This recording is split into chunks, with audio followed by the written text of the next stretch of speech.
Good. Let's roll it. We're rolling? Perfect. Yeah. Welcome to a new location for Creative Chats today, Bernadette. We're at the lovely Mayfair Lane. In West Perth, are The we? best part of Perth. We like West Leederville. We like West Perth. So we're always going for the West. We're the West. We're the We're the Western. West, we're the best. Yeah, WA. Eat West best. I don't know, just like it. But it's great to be here because it's just us two today, so we don't have a special guest. We've had some fantastic guests. Yes. We had Nat on last time, which Yes. is really interesting. Correct. We've got some interesting people lined up as well. Now- But we haven't done a... just where we're catching up with us since the last social media one. Since last year, I think. Was that last year? I think it was before Christmas. Oh my gosh. It was very hot anyway. It was summer last year. How many the summers memories. have passed? Oh, yes. But we thought we would come back to just a shorter episode of Creative Chats, but one where it's just the two of us Yeah. and asking the questions that we've always wanted to ask of each other, because people see us and they think, oh, you and Bernadette have known each other for like forever. Well, we got a question the other day. Yeah. Yeah, we got a question the other day going, do you guys really get along? Or is it just for show? Is it just for show? Yeah. And I think it's very interesting because we both work in media, so we meet a lot of people in media. A lot of and people. there is a lot of people who maybe they don't really get along. Yeah. But when the camera's on, it's all laughter and fun. Yeah. And when they're on stage, it's all laughter and fun. But behind the scenes, there's this whole little ecosystem Yeah. in media, which it's not like a regular workplace.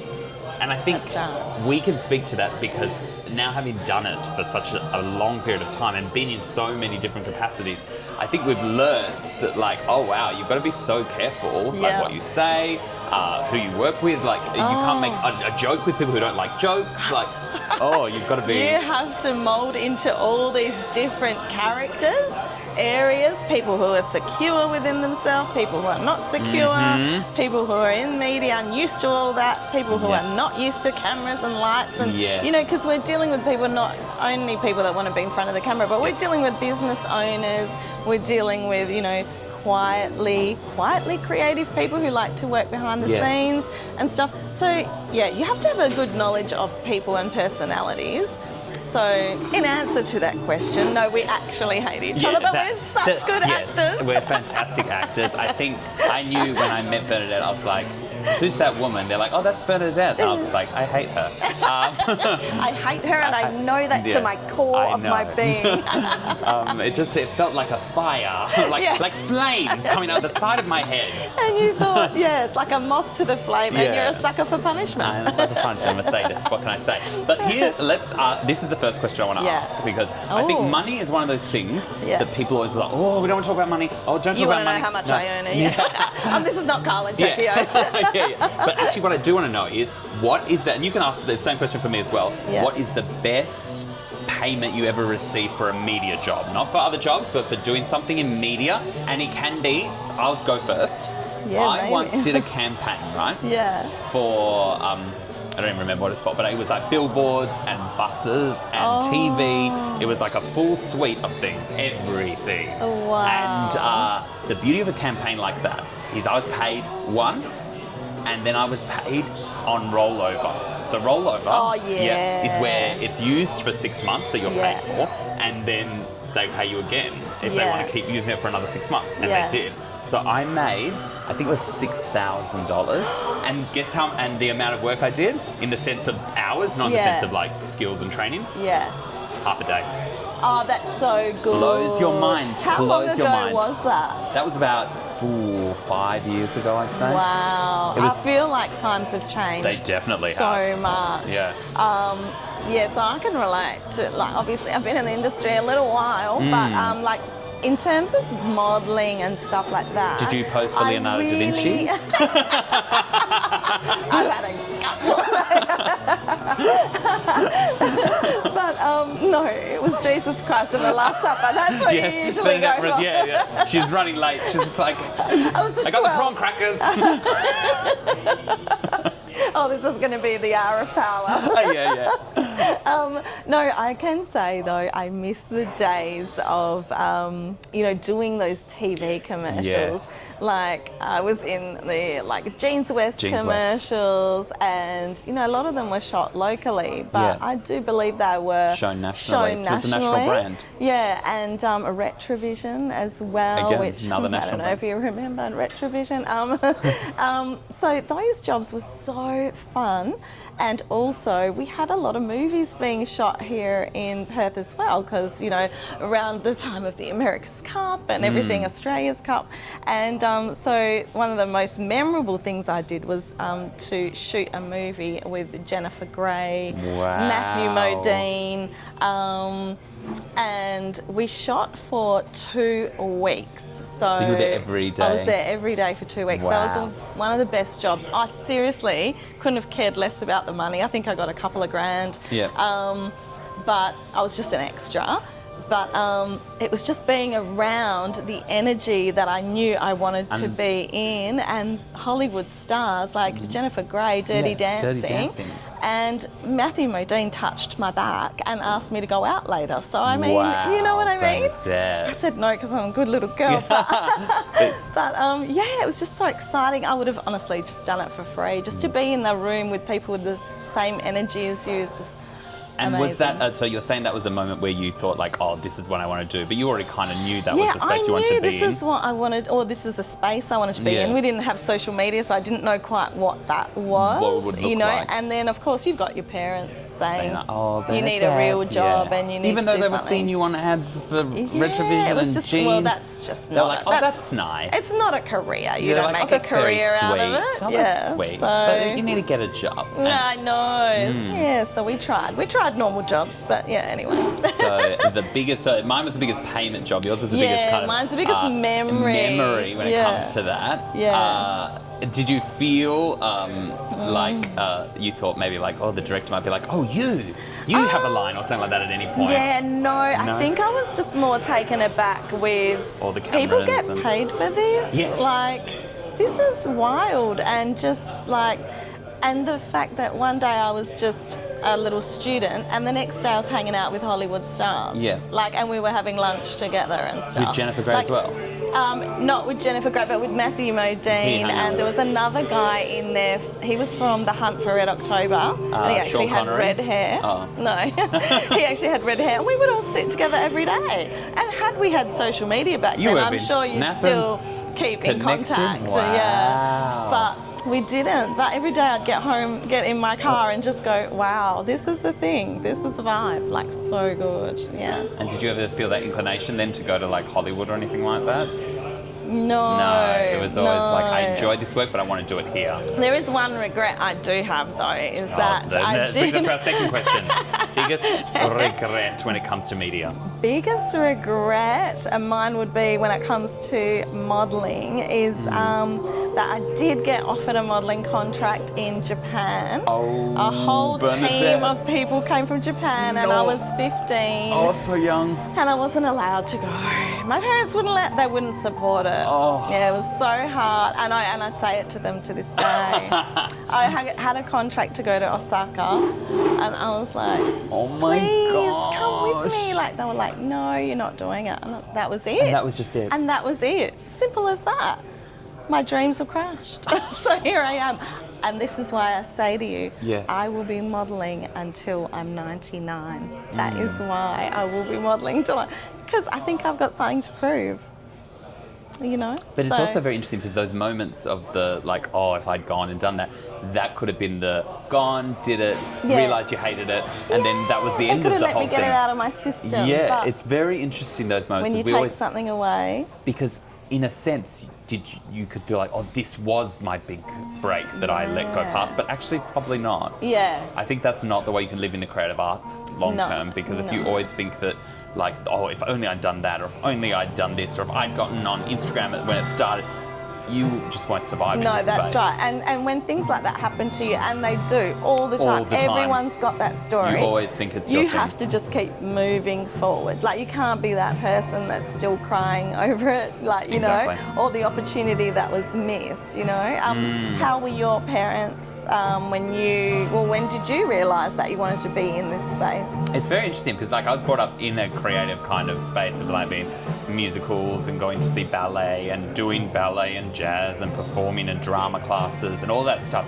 But I guess it was still seen as that thing of, like, it's to be very well-rounded is to do that, as opposed to actually, like, oh, and you know how there's some stage parents who are like, my daughter's a singer, like that. Yeah. My parents weren't like that. We're transcendentalist people. We don't believe in pushing, like, oh, look at me, everyone. No, we're not about that. I think growing up we weren't told to, like, stand out. Yeah. It was just like, oh, no, do this because it's good to be well-rounded and, like, sing and dance and all the creative things. But I was never pushed in any way. Like my parents didn't sign me to an acting agency and be like, go on auditions and get ads and stuff for us. Feed this family. That never happened. But then I was always like, that I would go to uni was always a given. So once I went to uni, I studied my law degree and I did my creative arts degree on the side. Because it's the idea of like, oh, you do the sensible degree and you can have your fun doing that too. Yeah. Just get the degree and then you do that and then that's when it kind of hits you with, and you're like, yeah, but now, so if not now, when do I get to do this? Yeah. And no one told me I could. Like, no one was just like, I'm sure because like you had at 15 told me like, you should fly to Japan and model. Yeah. Like, that never happened to me. I emailed the modelling agencies in Perth when I was, I'd say, very early 20s. Wow. And one of them just a flat out no. Another one they said, yep, we'll take this for consultation. And they came back and said, like that weird faux compliment rejection where they was like, oh, we think a handsome look, but not for our books or something like that, which I think is a more graceful way to say no. Yeah. But also still it's a no. Yeah. And then that was just like, well, shut that off then. Yeah. So it was like, and that's 2 no's and that's done. And no one ever said, oh, you should be a TV presenter. No one ever said that to me, ever.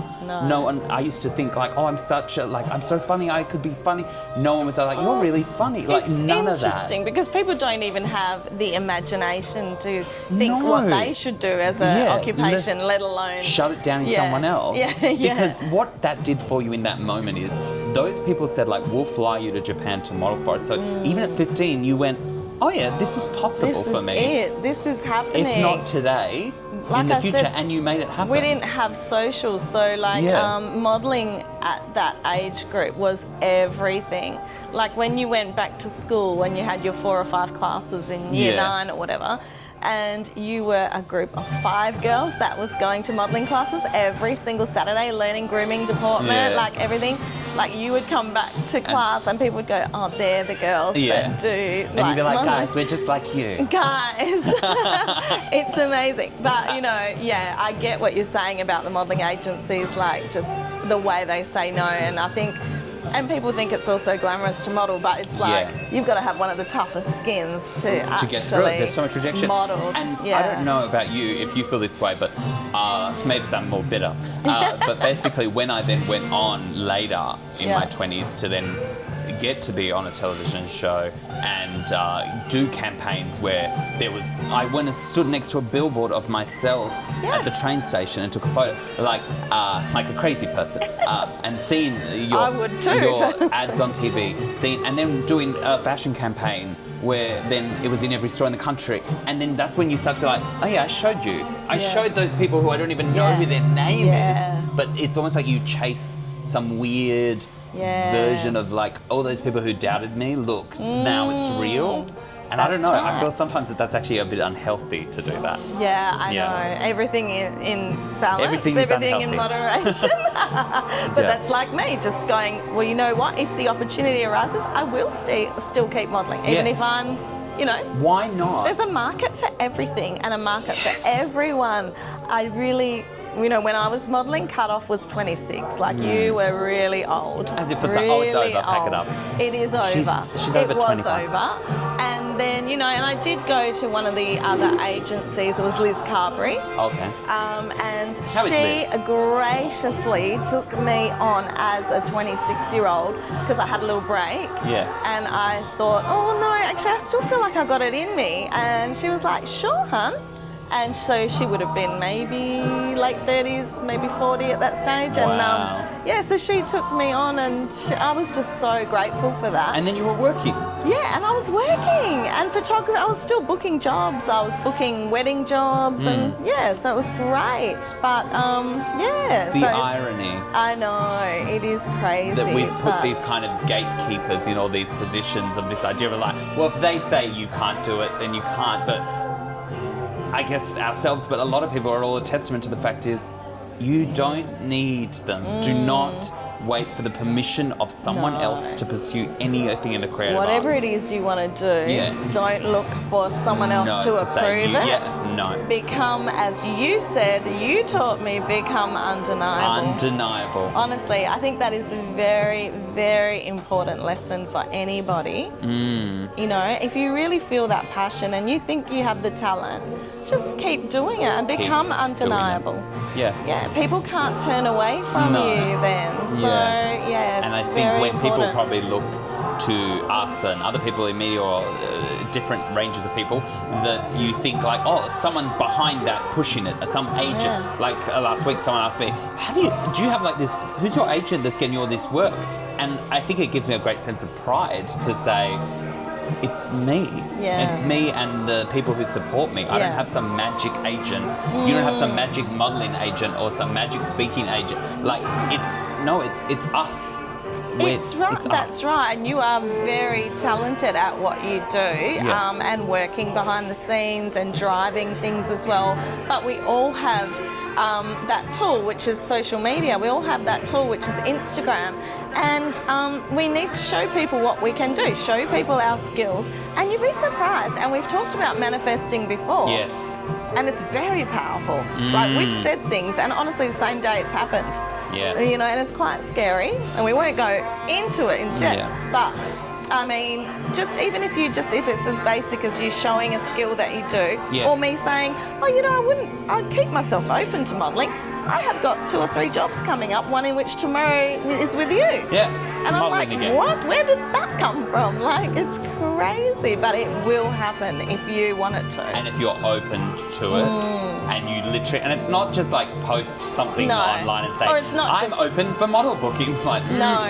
It's like show that you're actually passionate about the work. Yeah. Because you, like you said, I would have done it even if they didn't pay me. Yeah. And that's the movie That's thing. how much I love and it. that is something, because then you are motivated. Your why is not, because we can talk about money, and yes, you can make money doing these things, as you should, because they're skills. But if you're only getting into this because you think it's a quick way to get a job and some money and some free food and a photo on a media wall, no. Oh, no. And if you're doing it as well, like, oh, I've always wanted to model because I want to be famous, or I always want to act, or I want to be on TV because I want to be famous. You're doing it for the shallow reasons, and you're doing it for, it's not going to really resonate. But when you've got that passion inside you, like I was there as a young girl just going, people get paid for this, this is so much fun. Like, and one of my first model bookers, I'll remember her name in a minute, she always used to go, oh darling, I know even if I send you to a job and it wasn't paid, you'd do it, you love it so much. And like, that's another endorsement. Even though I got paid for all of them. But that's how much even she knew that I loved it so much. It was a passion. But so what advice would you give like younger people who are wanting to pursue a dream and might get disheartened, or like, is this industry for everyone? This career, when we say creative, because there's so many different levels of creative jobs, don't you think?